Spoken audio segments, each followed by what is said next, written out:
Ola, moi boas, benvidos a Salseiros, benvidos a Canal Barbanza. Esta semana desplazámonos ata Alameda de Noia, no concello veciño do Barbanza. Estamos imos a conversar con Xerardo Agrafoxo, historiador e escritor, que acaba de publicar Viaxe á última revolución.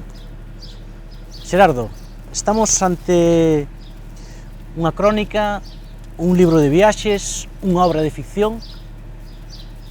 Todo se pode mesturar, máis ben creo que é unha crónica de viaxe. É unha crónica dunha viaxe que dura 30 días, cada día é un capítulo, e eu vou contando o que me sucede cada día durante un mes inteiro en Cuba. E cando foi esa viaxe? A viaxe comezou o 3 de novembro de 2014 e rematou un mes despois na Habana o 4 de decembro tamén do ano 2014, cando, naquele momento, as conversas entre Washington e Habana para restablecer as relacións diplomáticas estaban nun punto moi intenso. E con que intención fixeches esa viaxe a Cuba?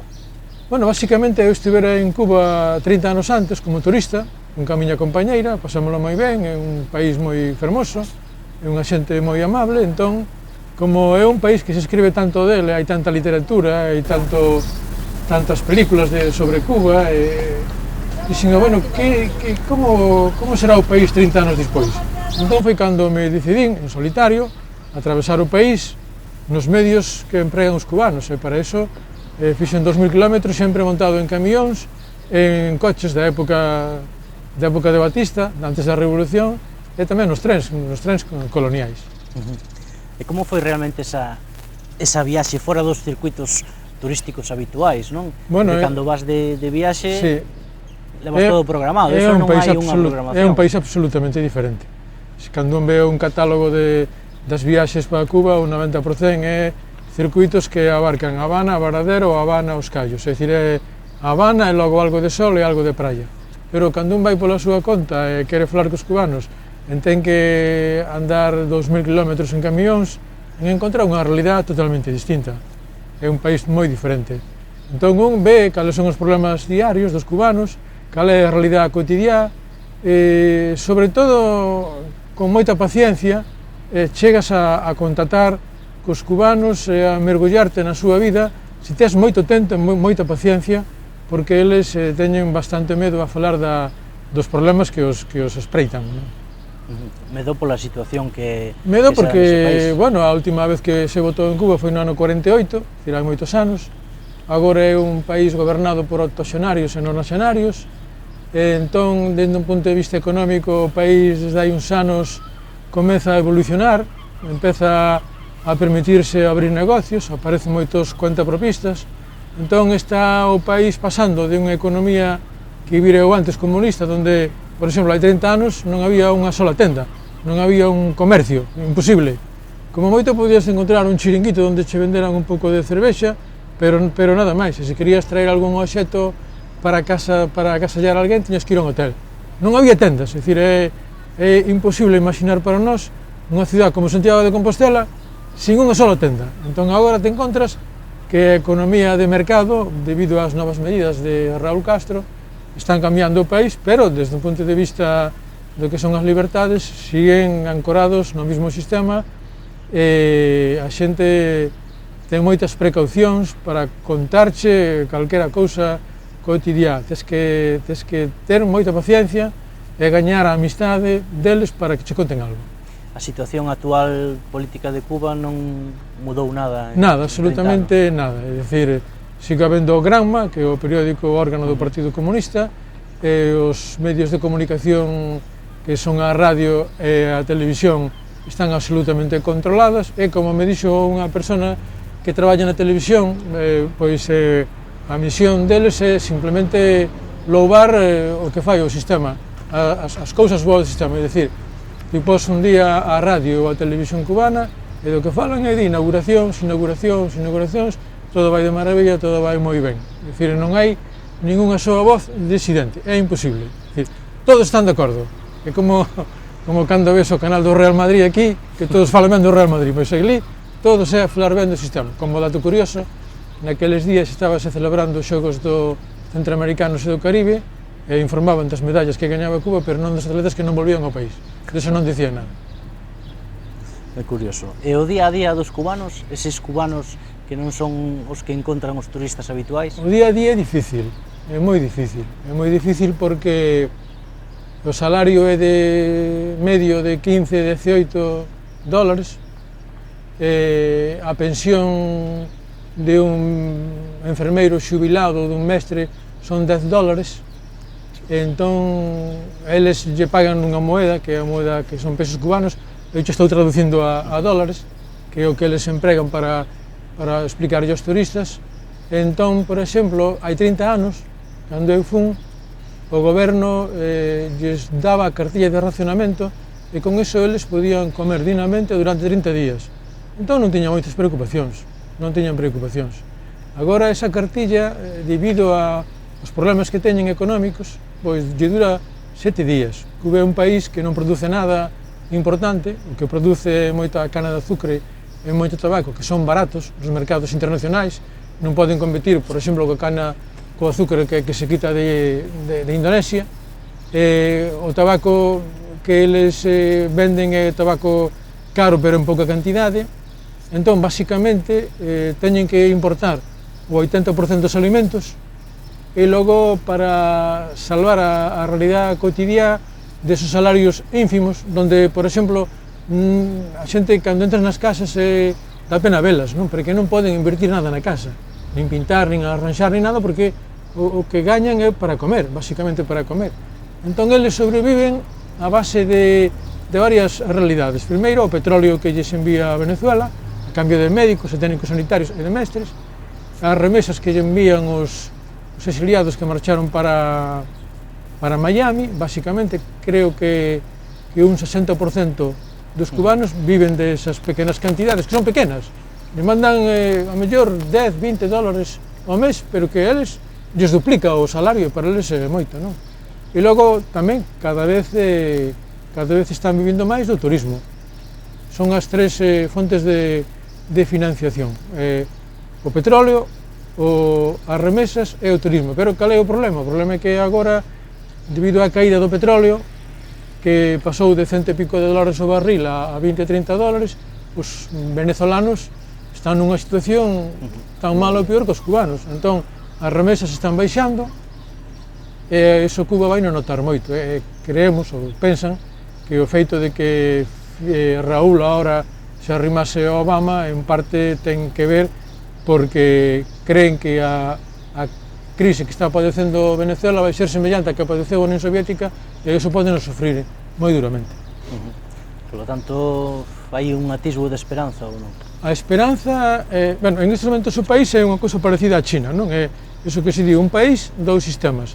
Un país con un Estado comunista, onde o Estado controla todo desde o punto de vista político, non permite ningún tipo de liberdades, pero nin a máis mínima.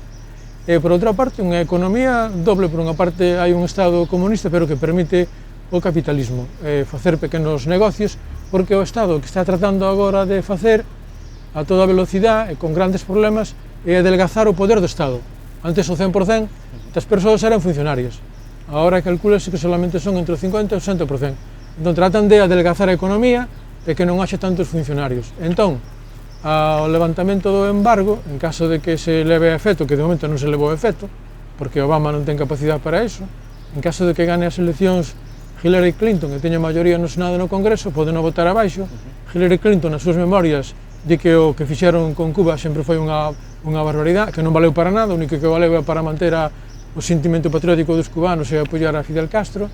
Entón, pensan que a caída, se elimina o embargo, iso pode significar pois que en un radio de 3 horas de Cuba viven en avión 200 millóns de americanos. Esos 200 millóns de americanos, moitos deles, poden ir a veranear a Cuba, de tal maneira que pensan que, ao mellor no primeiro ano de embargo, son capaces de quitar 1 millón de turistas a Cancún. Entón, eles é a esperanza. Eles pensan que se os americanos poden ir libremente a illa, Cuba pode se convertir para Estados Unidos o que España para Europa, nun país onde van a chegar en pouco tempo 70 millóns de turistas. Isso é básico para a economía española, non? Eles teñen esa esperanza. Que é o que máis reclamou a túa atención nesa viaxe? O que máis me chamou a atención, como conto nun capítulo, porque tamén me entrevistaron, eu entrevistei a xente, pero eles tamén me entrevistaron a min, non? O que máis me chamou a atención é desde o punto de vista práctico, a hora de viaxe, é a dificultad de averiguar cada día de onde saían os camións para outro lugar. Porque os cubanos non coñecen o seu país, non teñen nin idea do que está a 100 km. Únicamente algún que tuvo que estudiar en algún sitio ou que foi visitar a avó, eles non lle preguntes a un cidadán de Noia onde está Pontevedra, nin que hai en Pontevedra, nin onde Santiago, onde está o Porto do Son. Eles iso ignoran. Entón, saber ti, averiguar de onde salen os camións, iso é un problema moi grande. Encontrar unha casa para dormir é máis doado, porque cada vez hai máis casas. Ora o goberno permite aos cubanos, mediante unha cédula especial, deixar dormir a estranxeiros nas casas. E agora só podes dormir como estranxeiro, a parte dun hotel, nesas casas permitidas. A parte dos problemas que tes que pasar cada día para averiguar onde sale un camión, ou logo para dormir, ou logo para xantar, o problema grave é averiguar cales son os problemas reais. É dicir, eles teñen un verbo, que é o verbo resolver. Como non lle chega para nada o salario, cada día teñen que resolver, buscar unha maneira de solucionar os conflitos diarios que teñen para conseguir alimentos. Entón, eso chamanlle resolver, que é unha forma paralela de dicir corrupción. Entón, decátaste que os que traballan nunha escola quitan material escolar, os que traballan nas bodegas quitan alimentos, os que traballan sobre todo nas gasolineras quitan gasolina, os que traballan nos aeroportos quitan sobre todo a mercancía que lle requisan os turistas. Entón é toda unha cadena de cadea que funciona durante todo o ano continuamente. Iso é unha cousa que me chamou moita atención. E logo, tiñas que escribir outro libro sobre eso, non? Pero averiguar, é dicir, a cantidad de tempo que perdes intentando averiguar algo é moito problema. Por que? Porque teñen medo, teñen moita aprensión. O Estado é moi duro para eles, entón, pois, custalles moito traballo falar con un estranxeiro. Somente en determinadas circunstancias. Para iso, cando estás nunha casa, pechan as ventanas, pechan as portas, entón, en plan confidencial, contanche algo, non? E así é a realidade de Cuba, que aquí é moi difícil de explicar porque a xente non entende, non? Porque a revolución está moi, para unha xente, está moi idealizada, pero cando vas ali, pois non existe eso, non existe. Moito medo, con moito medo tamén viven. Sí, porque teñense dado casos de hai presos de conciencia, según a Amnistía Internacional hai moitos presos de conciencia,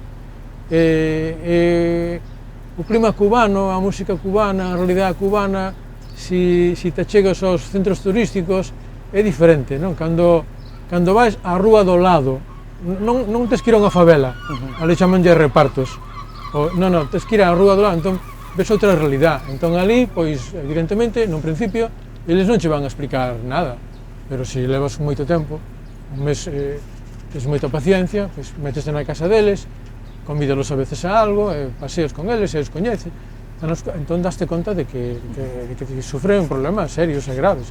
Evidentemente, hai cousas que teñen logradas e superadas, como por exemplo, o tema da escola, un sistema onde non ves nunca ningún neno fora das aulas, non, iso teñeno moi ben.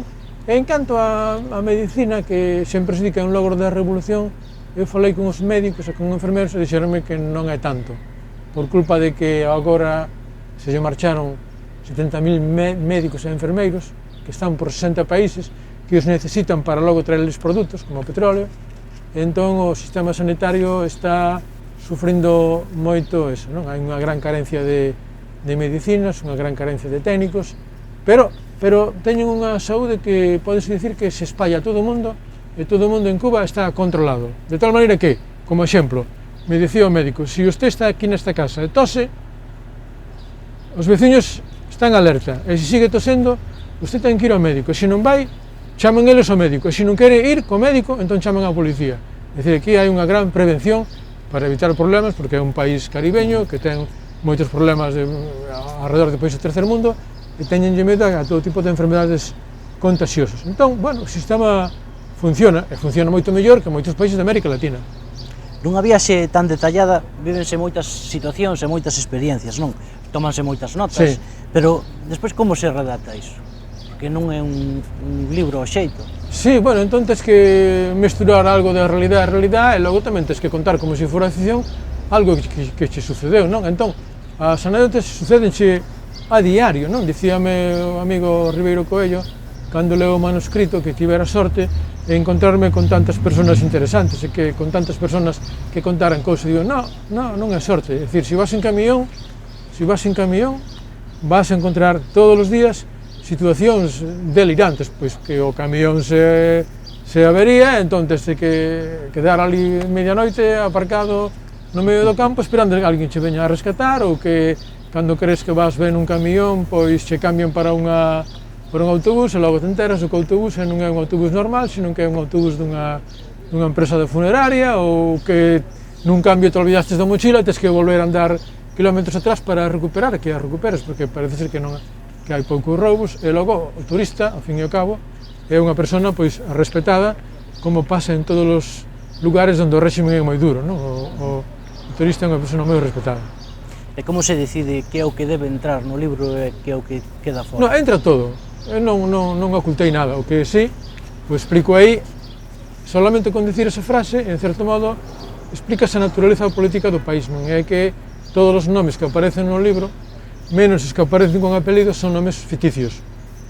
Pero iso fago eu, e tengo que facer todo o mundo. Por exemplo, agora, cando Obama estuvo na Habana, e o país, o mundo, a vanguardia, publicaran crónicas dos días posteriores, como dato curioso, o correspondente do país votaron, antes desto, o correspondente da vanguardia tamén o votaron, Sí, tamén o votaron. e eles contaban detalles da vida cotidiana Habana, non? Un perruqueiro que era montar un negocio, un zapateiro que era montar tal, un cociñeiro que tal, e ao final dicía, todos os nombres son supostos. É dicir, que nin para esas cousas se pode dicir o nome das persoas. Con eso non fai falta dicir moito máis do grado de liberdades que teñen, que son mínimas. É dicir, o réximen é moi duro, moi duro. E como dato tamén curioso, dixo Raúl Castro que me den unha lista de xente en la cárcel por versos políticos que yo los libero a todos. Entón empezaron a aparecer listas porque hai moitos. Ben, facemos unha pequena pausa e continuamos a falar con Xerardo Agrafoxo aquí na Alameda de Noia.